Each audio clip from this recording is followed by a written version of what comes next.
Papasok pala yung anak ko. Hoy, bata ka, gumising ka na nga dyan. Ano pa kasi ito si nanay eh. Natutulog pa nga yung tao eh. Kahit na may pasok ka naman eh. Hay, sige na nga. Nakakakain na.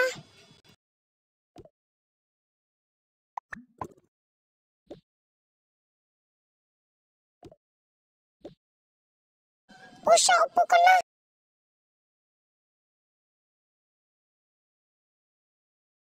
Sige, magluluto muna ako ng breakfast. Hala, walang pagkain. Anong gawin natin?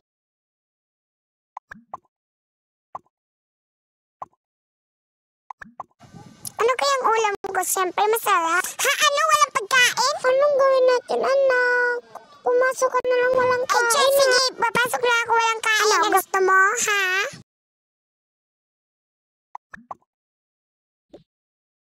Pasensyahan mo ng mama, anak.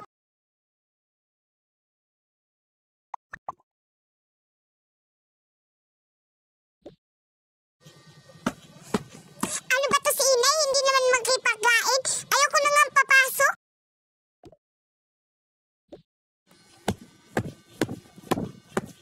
Ano ba kasi to si Inay eh? Nakakainis. Ay, wala naman akong kain eh. Nagrito naman to si Beshi oh. Nakakainis. Hoy, Miss Angela, ba't late ka? Sorry na po ma'am kasi may nag-trouble po kasi kami sa aming parents. Ha. Okay, class, pupunta muna ako ng principal nyo ha. Huwag kayong mang-ingay.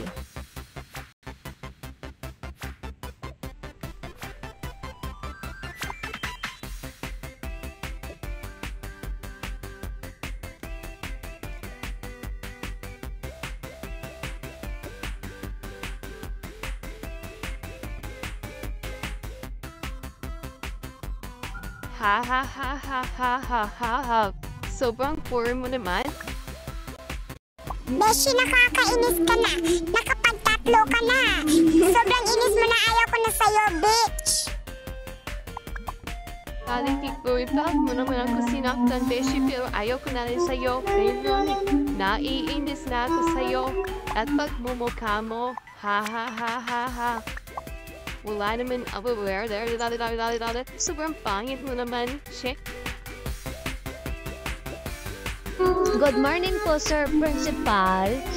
Ano po pala yung Unang-una, mag-like and pinag-uusapan subscribe mo na kayo. Bye!